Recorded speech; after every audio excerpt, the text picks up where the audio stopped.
Here's a 17 Ford Explorer.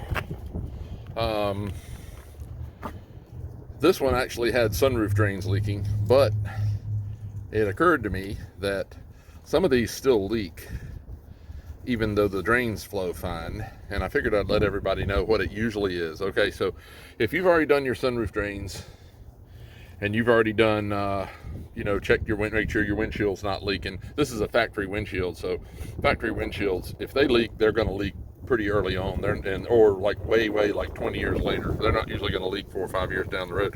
This is a 17. Got a right front floor wet. If you've checked your sunroof drains and you're still getting your right front floor wet, it's probably going to be this thing right here. Now you can see that you can see it, I'm pretty sure. If you look past this AC line, it's right there. Nope, right there. All right, that right there. It's a little rubber thing. What it is a cowl drain restrictor. It's the dumbest thing I've ever seen. A bunch of cars have them, and there's absolutely no use for it. What it does is it's a little duckbill looking thing on the bottom, and I'm going to pull it out and show you. And it gets filled up with leaves. They decompose inside of it, and then they basically just pack it solid. And what it'll do is it'll build up, and it'll spill over through your HVAC or your evaporator, where your cabin air filter is, your intake for fresh air. It's got one over here, and it's got one, and there's no way you're going to see this, but it's got one over here behind the shock tower. That one doesn't really cause much problem, but I take it out anyway. What you're going to do to fix this is just take it out, throw it away. You don't need it. So take it out, throw it away, and I'm going to reach in there and pull it out.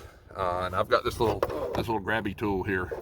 This one actually I can get with my hand. That one over there, you got to have something to get into it. You're not going to get your hand, even if you're a little kid, you're not going to get your hand in there.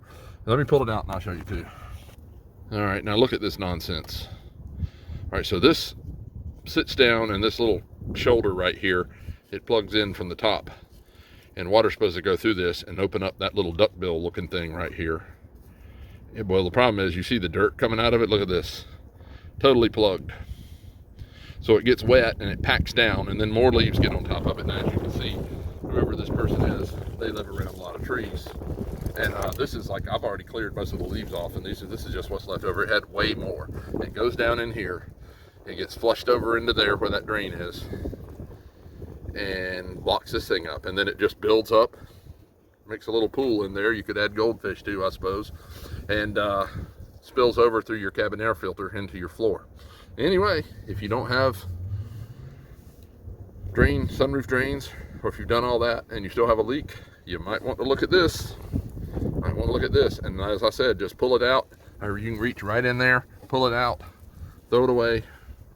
It serves no purpose whatsoever. It's not keeping water off anything. It's not doing anything except for restricting. And I go ahead and take that one loose, the one that's loose over there too. There's nothing over there. It's not going to spill through on the driver's side because there's no cabin air filter over there, but it'll still build up water, and you don't want water inside your cowl area. So there you go. There's another leak on the Explorers in the, I think 2012 or 13 up through about 18 or 19 or so. Questions, comments, let me know.